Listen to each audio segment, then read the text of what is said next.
제 영상에 닉네임 일취월장님께서 댓글을 달아주셨습니다. 우파는 거짓에 분노하고 좌파는 진실을 말하면 분노 조절 장애가 발작합니다. 2021년 한 해 제가 본 댓글 중에서 가장 통쾌한 한 문장이며 지금 대한민국 상황이 모두 담긴 그런 명문장이라 생각이 듭니다. 준쌤 멤버십에 가입하면 다양한 혜택을 드립니다. 매주 토요일 밤 10시 멤버십 전용 라이브 방송에 많은 참여 부탁드립니다. 안녕하세요. 재테크하는 준쌤입니다. 서울아파트 오늘이 제일 싸다. 문정부 4년간 평당 2천만원 상승. 25번 대책마다 풍선효과 부작용. 강남구 평당 3,240만원 상승. 대치음마 4년간 10.5억원 상승. 실상은 이런데도 불구하고 작년 하반기 현미킴 장관께서는 한국감정원 자료로 서울 아파트값 고작 14% 오른 것으로 알고 있다. 이 말은 본인께서 뱉은 말에 대한 책임을 지지 않겠다는 뜻도 포함되어 있죠. 알고 있는데 틀릴 수도 있다. 사실을 아는데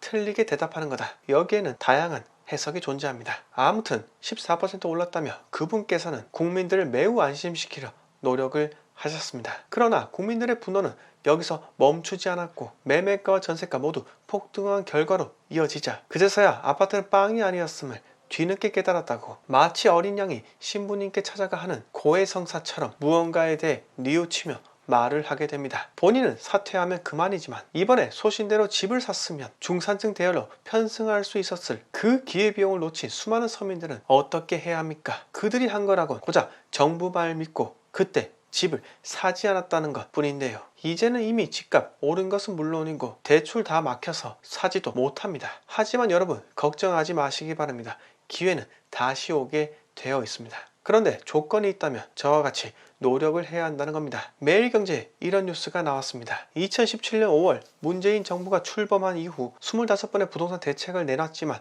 서울 아파트 3.3제곱미터당 평균 매매 가격은 2천만원 이상 치솟은 것으로 나타났다. 서민들의 주거 안정을 위한 대책이었지만 풍선 효과와 같은 부작용이 함께 나타나면서 서울 아파트 가격은 고소득 맞벌이 부부도 접근하기 어려운 넘사벽이 됐다. 부동산 리브온의 주택가격 동향에 따르면 2일 KB부동산 리브온의 주택가격 동향 자료에 따르면 2017년 5월 문정부가 출범한 당시 서울의 3.3제곱미터 아파트 평균 매매 가격은 2,325만 9천원이었지만 지난달 4,358만 2천원으로 4년간 2,032만 3천원이 올랐다. 황한솔 경제말렘연구원은 문재인 정부는 주택가격 안정화에 공급은 문제가 없고 문제는 투기 수요라며 공급은 막고 수요 억제 정책을 펴왔다면서 이로 인해 공급 부족으로 아파트 가격 상승이 이루어진 만큼 공공주도 공급에 이어 민간 공급도 이루어져야 가격 안정화가 올 수 있을 것으로 보인다고 말했다. 여러분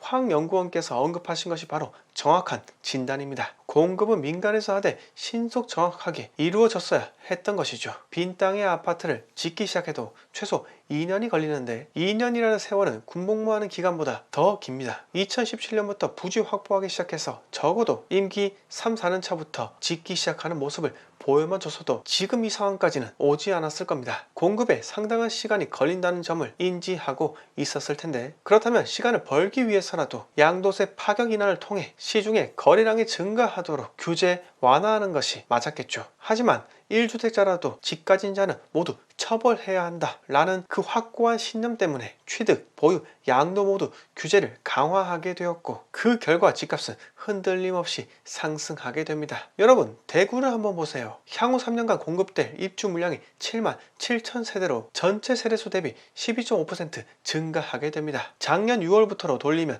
4년간 9만 세대가 증가하는 것이고요. 대규모 입주 물량의 공포가 이제는 찾아오게 되었고 그래서 지금 대구는 침체기로 가고 있는 길입니다. 대구 불패요? 여러분 세상에는 불패라는 단어 존재하지 않습니다. 과거 월드컵에서 스페인 대표팀이 티키타카로 불패라 불렸지만 월드컵 16강 토너먼트에 진출하지 못한 적도 있습니다. 독일도 마찬가지였죠. 김영건과 손흥민에게 2골을 먹은 독일도 마찬가지로 예선에서 탈락했습니다. 그냥 시군구 단위보다 가격 방어를 좀 더 길게 오랫동안 하는 것이 바로 광역시 부동산인 것 뿐입니다. 이번 사이클에서 대구가 부산보다 좀 더 빨리 상승하기 시작했고요. 그리고 부산도 마찬가지로 앞으로 입주 대기 물량이 상당히 많습니다. 여러분 입주 물량은 늘 두려워해야 합니다. 그래서 저는 현재 부산 갭 투자는 추천드리지 않습니다. 마지막으로 한마디 드리고 마치도록 하겠습니다. 제 영상에 닉네임 일취월장님께서 댓글을 달아주셨습니다. 우파는 거짓에 분노하고 좌파는 진실을 말하면 분노 조절 장애가 발작합니다. 2021년 한 해 제가 본 댓글 중에서 가장 통쾌한 한 문장이며 지금 대한민국 상황이 모두 담긴 그런 명문장이라 생각이 듭니다. 일취월장님, 앞으로 저를 포함한 수많은 미생들에게 좋은 가르침 계속해서 부탁드립니다. 자, 오늘 영상 여기서 모두 마치겠습니다. 영상 마음에 드셨으면 구독과 좋아요 부탁드립니다.